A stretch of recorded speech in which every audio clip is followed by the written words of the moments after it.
Did you know there was a female artist who could make all of Britain fall completely silent every time she appeared? That woman was Kate Bush. The artist who shook the music world in the late 1970s then suddenly vanished at the very peak of her fame. Nearly 30 years passed with no new albums, no tours, no interviews. So, what really happened? In this video, you'll uncover never-before-seen private photos and the shocking truth behind Kate Bush's mysterious retreat from the spotlight. A story that is haunting, mesmerizing, and absolutely not for the impatient.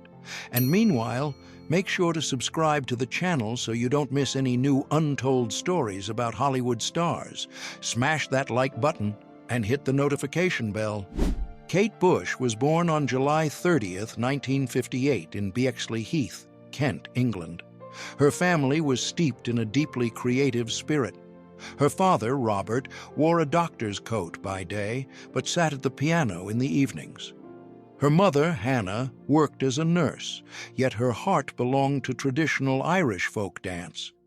Kate's brothers tinkered with homemade instruments, wrote poetry, and experimented with sound in ways that were technically amateur, but fueled by genuine passion. She grew up surrounded by unfinished melodies and awkward lines, imperfect, yet constantly feeding her imagination. By the age of 11, Kate could play the organ and the violin, not as a child prodigy performing for applause, but as a child conversing with the world through music. She wrote songs with melodies and structures far beyond her years.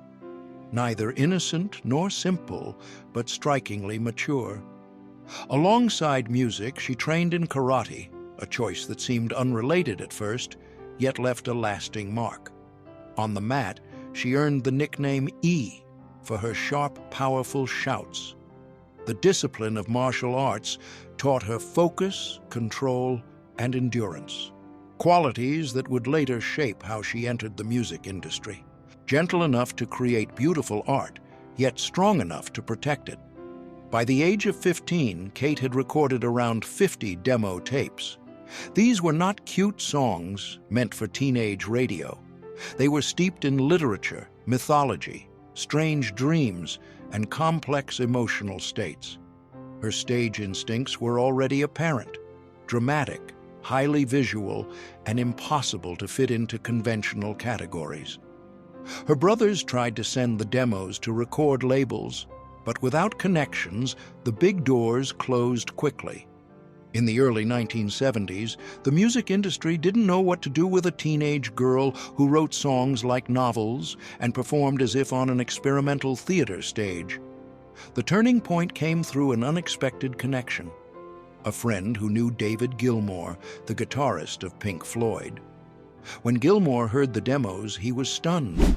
This wasn't ordinary pop. It was music with a distinct personality and a fully formed inner world.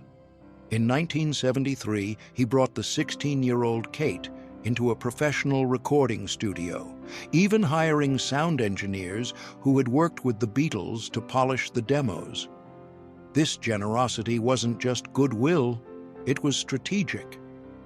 Gilmour understood that Kate needed credibility, a seal of quality, before record labels would take her seriously. At that moment, British music stood at a crossroads. Punk was only beginning to stir, not yet ready to explode. Progressive rock had grown bloated and self-satisfied. Record labels were desperate for a fresh wind. Rumors spread that David Gilmour had discovered an extraordinary new talent. Executives lined up, not because they truly understood what Kate was singing, but because they trusted Gilmour's judgment. He recommended that she sign with EMI Records under a development and training model. Then came a moment few expected. When Kate, at 18, sat down at the signing table, she did not rush. She looked the executive straight in the eye and asked for creative control. The room fell silent. This was the label that had worked with Queen, that had shaped the careers of countless major artists. And yet, Here stood a teenage girl who hadn't sold a single record, calmly speaking about self-production and having the final say in her artistic direction. Kate did not raise her voice. She spoke clearly and calmly. She said she did not want to become a pop product molded by people who didn't understand her vision. She was willing to walk away if those terms were not accepted. The initial reaction was skepticism. Some even smirked. By industry logic, creative power belonged only to proven stars with sales to back it up. But Kate did not back down. She was polite, composed, and utterly unmovable. EMI pushed back hard. They explained how the industry worked. New artists did not get creative control. First, they had to learn the trade, prove they could sell records, and only after years of success might they earn a voice in their own direction. But Kate remained firm. She was prepared to abandon the entire deal if her conditions were rejected. The standoff dragged on for weeks. David Gilmour stood by her side, giving Kate a crucial advantage. EMI feared losing her to a rival label. In the end, they offered a compromise, a 2-year advance, to allow her to continue her education and develop her skills. The unspoken agreement was clear. If her debut album proved commercially successful, creative control would follow. If she failed, the conversation would end. Kate signed the contract, but both sides understood this was only the first round of a long fight. She had won a battle, not the war, and AMI had already begun calculating how to control her once she became famous. From 1975 to 1977, Kate Bush lived through a period that appeared quiet on the surface, but was violently intense beneath. Outwardly, these were simply the years of finishing her education, a young woman following the expected path of an English teenager. Inwardly, however, Kate was undergoing a near-brutal spiritual rebirth. She began studying with choreographer Lindsay Kemp. Kemp did not teach his students how to perform in the conventional sense. He had little interest in graceful movements, correct posture, or polished stage smiles. What he sought was raw truth. Having worked with David Bowie, Kemp understood that the stage only truly comes alive when an artist is willing to pay with their own inner life. For Kate, that price was sometimes unbearably high for someone still in her teens. The rehearsals did more than exhaust her body. They eroded her psyche. Kemp demanded that Kate cry for real, hurt for real, and dig up personal wounds she had never even named. There was no safe distance between the role and the real person. He pushed her into dark regions of memory where fear, desire, and vulnerability collided. For a teenage girl, this wasn't merely learning an art form. It was being forced to stare directly into her own shadow. There were days when Kate left the studio completely hollowed out, emotionally drained to the point where only tears remained. Her family grew worried. They saw their daughter changing, more withdrawn, more sensitive, more fragile. Yet Kate, despite her fear, did not turn back. She understood that Kemp was not destroying her. He was reconstructing her. Gradually, Kate learned something no pop school could ever teach: the stage language of pure emotion. While other singers practiced choreography, Kate practiced presence. She learned how to turn a 3-minute song into a miniature drama where the audience didn't just listen, but witness pain, desire, anxiety, and pleasure. Viewers could no longer tell where performance ended and reality began, and that ambiguity became her power. The psychological cost, however, was undeniable. Kemp taught her how to touch the darkness, and once that door was opened, there was no returning to her original innocence. Alongside this grueling training, Kate also performed with the K.T. Bush Band in London pubs. There she experimented, collided with live audiences, and learned how to hold a room with sheer presence, preparing herself for a shock that would soon ripple through the entire music industry. January 1978 arrived, and Kate Bush exploded onto the music scene with her debut single, Wuthering Heights. The impact was immediate and ferocious. No one had ever chosen a Victorian Gothic novel as the foundation for a debut pop song. With its unconventional structure, strange harmonies, and a voice soaring so high it challenged every definition of radio, friendly, it seemed, at least to many radio programmers, like a recipe for disaster. But it was precisely that wrongness that made the song irresistible. Kate's voice didn't try to flatter the listener. It cut straight into the emotions, raw, haunting, as if she weren't singing to the crowd at all, but to a private inner world. The gatekeepers of the airwaves panicked. Too literary, too unusual, too risky. Many stations refused to play it. And then something rare happened in the history of pop music. The public bypassed radio's hesitation and decided for themselves. They listened, they told one another, they were drawn in. Within just a few months, the song shot to the top of the UK singles chart, holding the #1 spot for 4 weeks. At 19, Kate Bush became the first woman in Britain to write and perform her own song to reach #1. What the industry had dismissed as too strange to succeed had conquered the mainstream itself. This wasn't just a commercial victory, it was a reversal of power. Soon after her debut album, The Kick Inside, arrived as a bold statement of confidence. Critics were stunned by the rare maturity of a teenage artist. Gentle, intimate songs coexisted with thorny themes, repressed sexuality, incest, suicide, and an obsession with the mystical. The album didn't ask permission for poetry and theater to enter pop music. It simply did it, and audiences embraced it. Despite early hesitation from management, the album climbed to #3 in the UK, selling strongly enough that EMI's boardrooms began calculating the next wave of profits. Then the pressure set in. Kate had spent nearly 2 years carefully nurturing her debut, but success came too fast, and EMI didn't want to wait. They wanted to capitalize on the momentum immediately. There were no more gentle discussions. This was a directive. Just months later, her second album, Lion He Heart, was released. While it still charted high and produced beloved hits, the marks of haste were unmistakable. Even Kate herself felt the compromise. This wasn't her creative rhythm. It was the label's schedule. Studio pressure, however, was only part of the story. Running alongside the releases was the tour of life, an ambitious concert experience in which Kate tried to bring everything she'd learned from theater and dance onto the rock stage. The sets were dazzling, costumes constantly changing, choreography intricate, emotions pushed to their limits.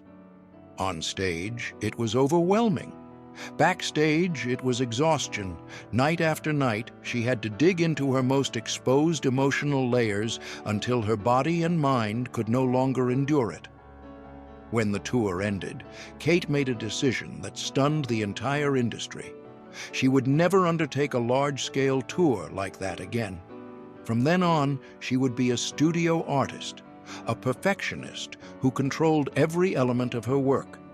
Even if that meant disappearing entirely from the live stage, the industry was shocked.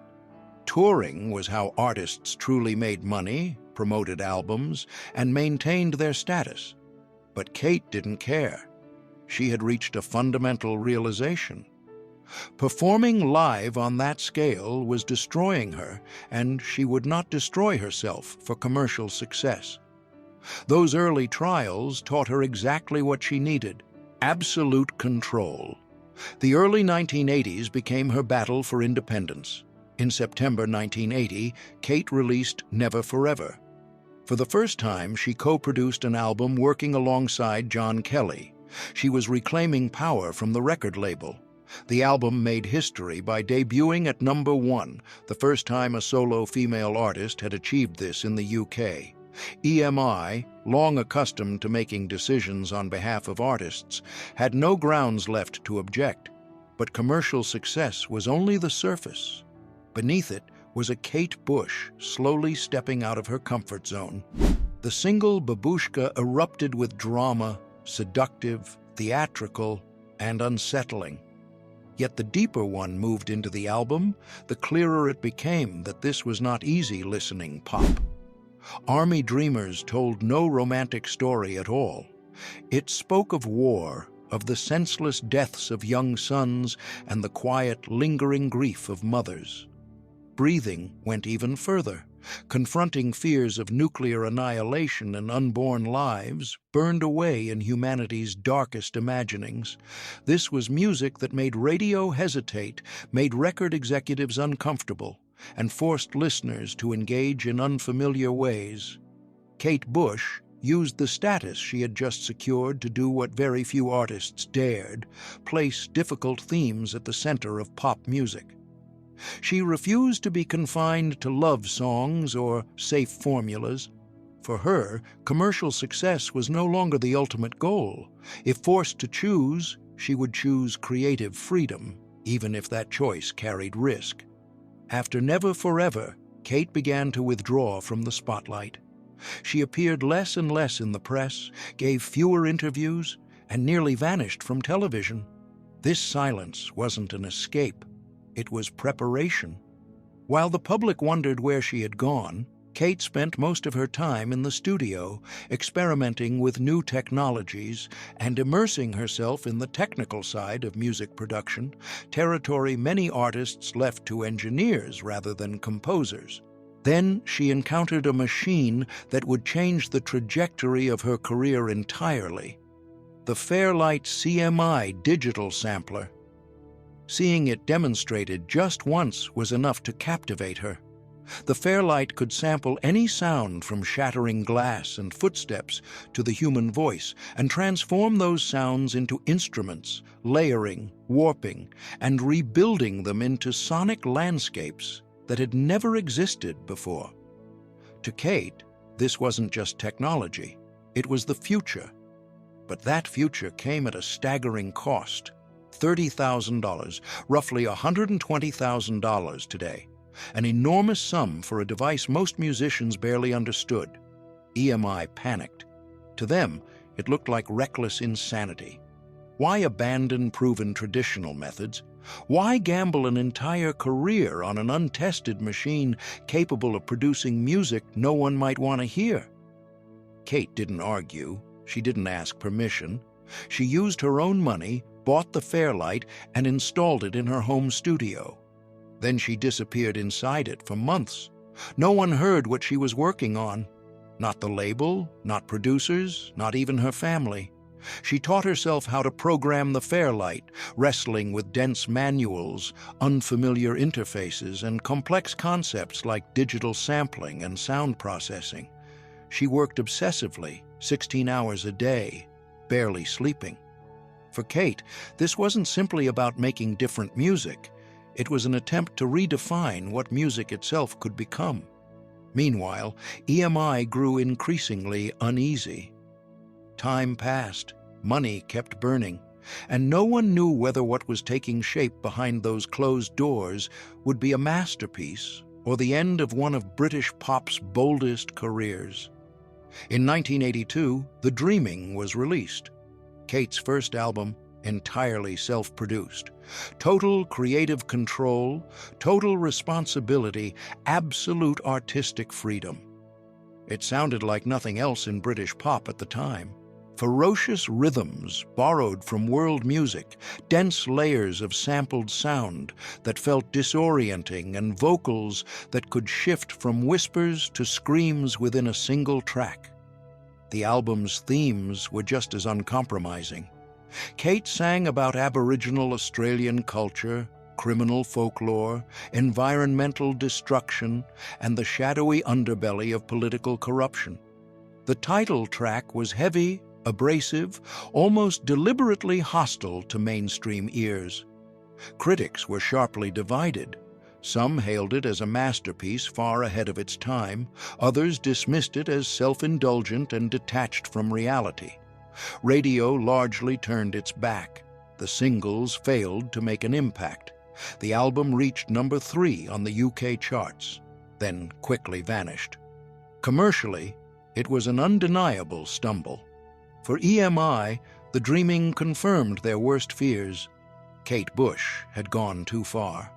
She had spent a small fortune on equipment, locked herself away in the studio for months, and delivered a record that couldn't be sold. The label applied pressure, urging her to return to the accessible pop that had brought her success in the late 1970s. The message was unmistakable. Creative freedom was acceptable only if it produced profits. The dreaming did not. Therefore, the experiment had to end. Kate refused. To her, the dreaming was not a failure, but an artistic victory. It proved she was willing to sacrifice pop stardom to protect her vision. She accepted the role of a pioneer, even if it meant alienating the mainstream audience. The conflict between artist and label quickly escalated into a tense, very public standoff. Then Kate did something that stunned the entire industry. She disappeared. From 1982 to 1985, Kate Bush virtually withdrew from public life. No television appearances, no interviews, almost no live performances. The media began to speculate. Had she given up? Had commercial failure crushed her spirit? Was Kate Bush's career over? Some journalists even wrote premature obituaries for her musical future. But within that silence, Kate was being reborn. She immersed herself in recording technology, mixing and engineering, taking complete command of the studio, and building a sonic world dependent on no one else. While EMI executives quietly debated whether to end her contract, seeing her as too risky and uncontrollable, they had no idea that a seismic shock was already being prepared. In September 1985, Hounds of Love arrived and exploded.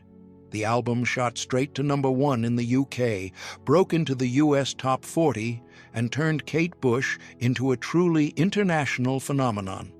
Its lead single, Running Up That Hill, A Deal with God, became her biggest hit in years, conquering radio with its powerful synthesizer-driven sound and a daring idea.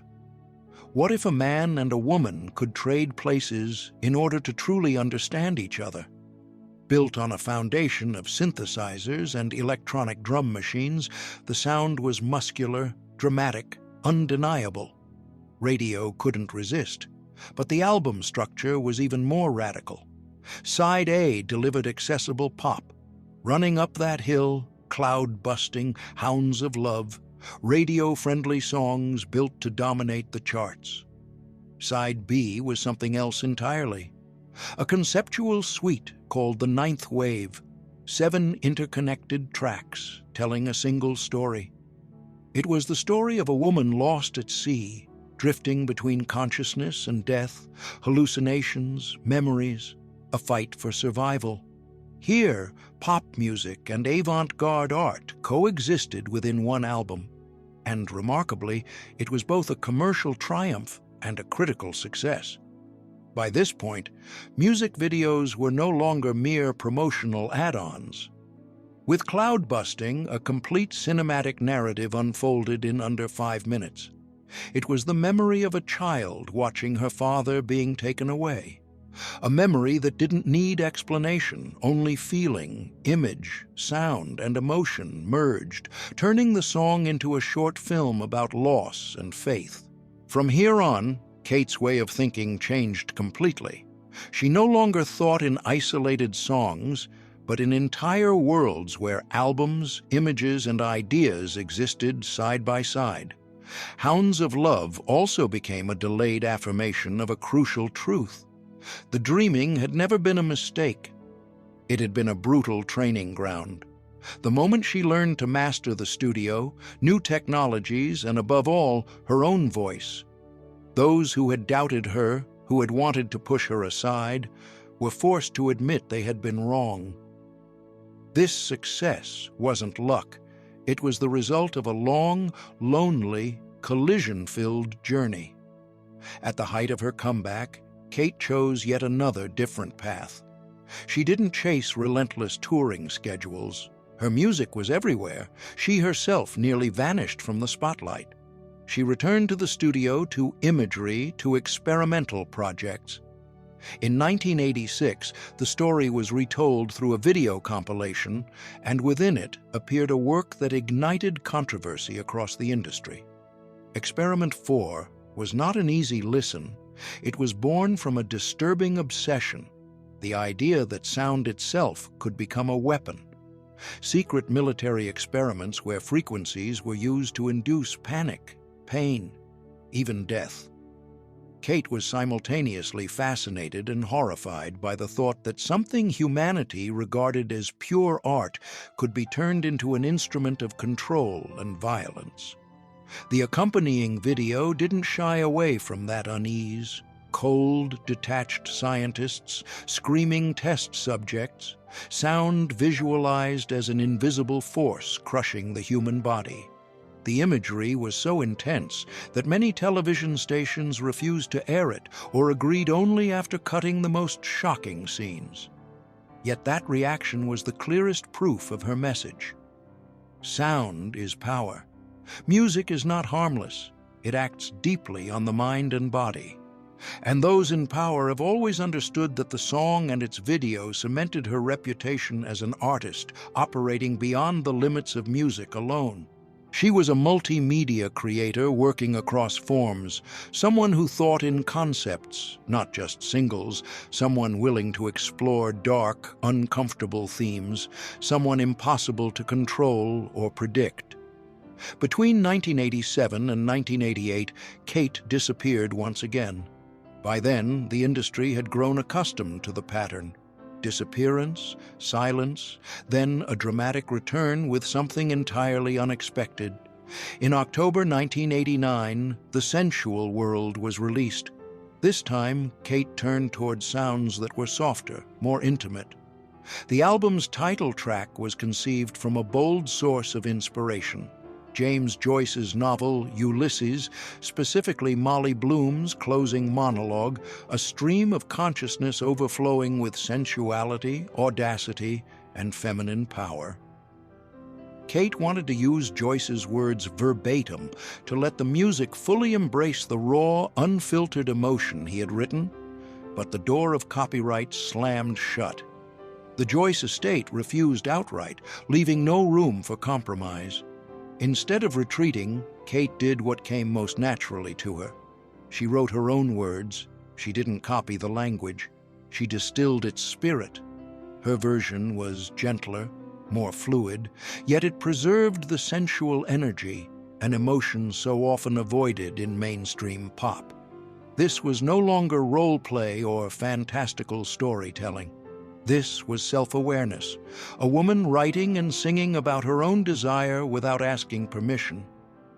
At that moment, the shift carried real weight.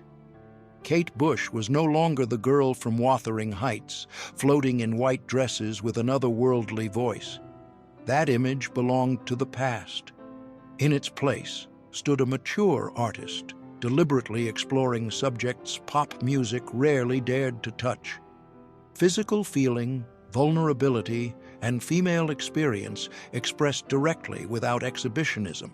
The album also contained one of the most moving songs of her career, This Woman's Work. Written for the film She's Having a Baby, the song captures a husband waiting helplessly outside an operating room while his wife hovers on the fragile line between life and death during childbirth. The song doesn't attempt to tell a complete story. It focuses on sensation, the woman's physical pain, the man's powerlessness, and the moment when humans realize just how small they are in the face of life itself. Over time, the song transcended its original context, becoming a cult classic, widely used in film and television as a symbol of loss and love. Commercially, The Sensual World reached number 3 on the UK charts. A respectable achievement. but no longer Kate's primary concern. Her music was becoming increasingly selective in its audience, and, for the first time, that didn't trouble her. Shortly after the album's release, she withdrew from the spotlight once again, as if public presence were only a small, non-essential part of her creative life. As the early 1990s arrived, this pattern became familiar. Kate deliberately distanced herself from the pop industry, where release schedules and commercial pressure were growing ever more relentless. She had proven her abilities years earlier. Now, what she pursued was no longer validation, but creative freedom, making music at her own pace, regardless of whether the industry was willing to wait. In November 1993, Kate returned with The Red Shoes, an album with a distinctly different spirit. The music was more energetic, more open, and rich with collaboration. Eric Clapton appeared on And So Is Love. Prince co-wrote and performed Why Should I Love You? The single Rubber Band Girl revealed a rare, playful side of Kate, while moments of pleasure served as a quiet farewell to friends and loved ones who had passed away. A song that names them, turning music into a public space of remembrance. Despite its emotional depth, the album reached only number 2 in the UK and received mixed reactions. Some critics felt it lacked the revolutionary force of her earlier work. In rare interviews, Kate acknowledged that she was tired of the expectation that every new album had to be another overthrow. The Red Shoes didn't attempt that. It spoke about feeling, about loss, about intimate tremors, things that don't need formal reinvention to hold value. After this album, Kate chose a life of seclusion for an entirely different reason. Not to prepare for a return, but to step away from the industry and live her life. Throughout the 1990s, she entered a stable, long-term relationship with guitarist Danny Mintosh, and in 1998, their son Albert was born. That moment marked an almost total shift in Kate's life. For the first time, she found a sense of completeness that didn't come from artistic creation, but from motherhood. The stage lights faded from her life, not because of failure or creative exhaustion, but because she had discovered a deeper priority. Kate stopped writing music. She stopped recording. There were no album plans, no thoughts of touring, no concern for the machinery of an industry that demands constant visibility. She chose to raise her child away from public scrutiny so that Albert's childhood could unfold in quiet, in nature, and in normally things Kate herself had never fully known. One of Britain's most inventive artists lived in Kent like a modern hermit, walking through open fields, caring for her family, letting time pass slowly, unmeasured by sales figures or chart positions. The music industry began to whisper. Year after year, the silence stretched on. No announcements, no credible rumors. People wondered, would Kate Bush ever return? Or had her artistic chapter truly closed, set aside permanently in favor of family life? 7 years passed, then 10. For many, the answer seemed clear. Kate had withdrawn, and her career belonged to the past.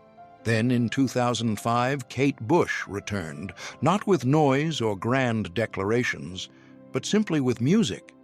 Ariel, a double album, appeared as a quiet yet powerful rebuttal to every doubt. Time away had not diminished her art. If anything, it had made it deeper, more mature, and more expansive than ever. The first disc, A Sea of Honey, gathered standalone songs in which Kate reflected on fame, solitude, and the cost of being seen. King of the Mountain rang out like a question posed to herself and to the world.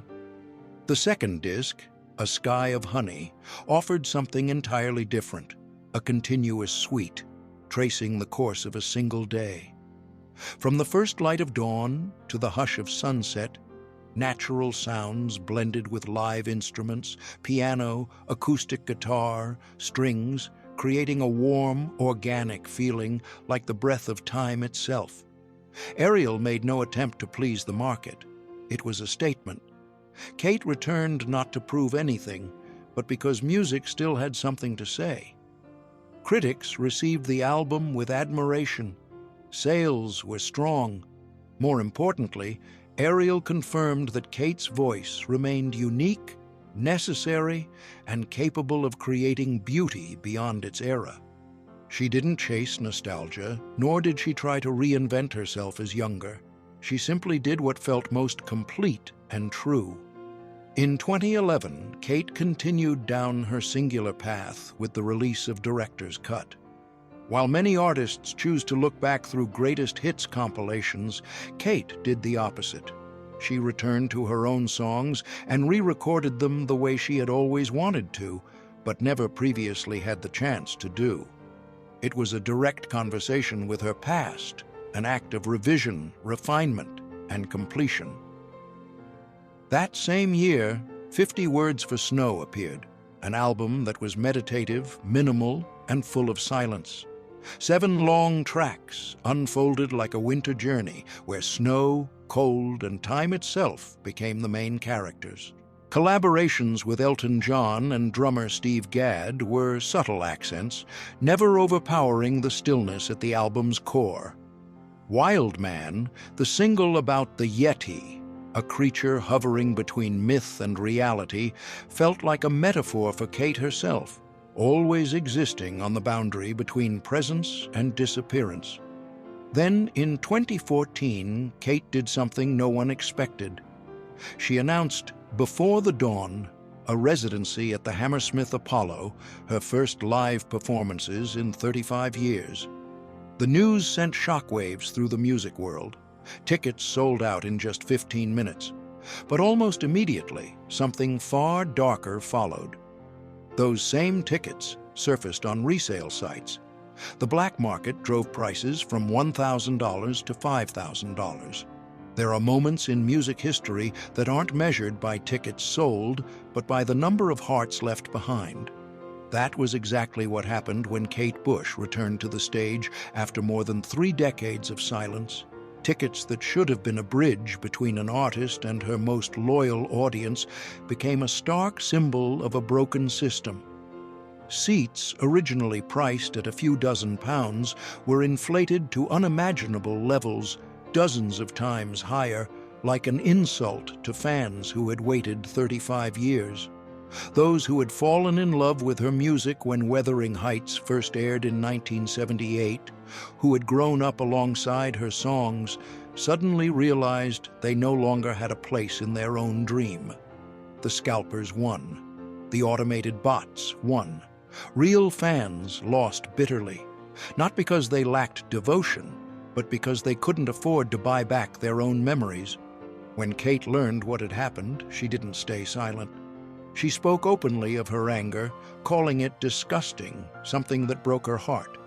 But even an artist like Kate Bush was powerless against the cold machinery of the ticketing industry, a system designed to maximize profit at the expense of the very people who had sustained her career. Tragically, these may have been her final live performances, and those who deserved to be there most were left standing outside the doors. The atmosphere felt compressed, heavy. Some people cried in despair. Others were too angry to speak. Some felt betrayed, not by Kate, but by a world in which loyalty no longer carried value. In an attempt to ease the pain, Kate added more dates. In the end, the residency expanded to 22 shows, but the scalping didn't stop. Each new ticket release crushed hope all over again, and yet for those who managed to get inside, what they witnessed stayed with them for life. It wasn't merely a concert, it was a complete theatrical work. Familiar hits returned, but inside an entirely new universe. The Ninth Wave was staged as a full dramatic production, complete with puppetry, lighting, and meticulously crafted sets. A Sky of Honey became a living musical ritual where musicians and dancers merged into one. The scale was overwhelming. Kate hadn't simply returned to the stage. She redefined what a return could be. For many, it felt like witnessing a quiet but perfect farewell, a final gift for those lucky enough to be present. After the lights went down in October 2014, Kate disappeared from public view once more. No new albums, no announcements, no interviews, only the familiar silence. But silence in her case never meant oblivion. In 2022, a song nearly 40 years old suddenly came back to life in a moment of cinematic life and death tension. And just like that, Kate Bush's music flooded the world again. The song climbed to #1, dominated the charts, spread across every platform, and reached listeners who hadn't even been alive when it was first released. This victory didn't come from compromise or trend chasing. It came from unwavering conviction. Kate Bush never bowed to the rules of the industry. In the end, the industry bowed to her. She proved that an artist faithful to her own vision doesn't need constant visibility, doesn't need permission, and doesn't need to follow fleeting tastes. She only needs time and truth.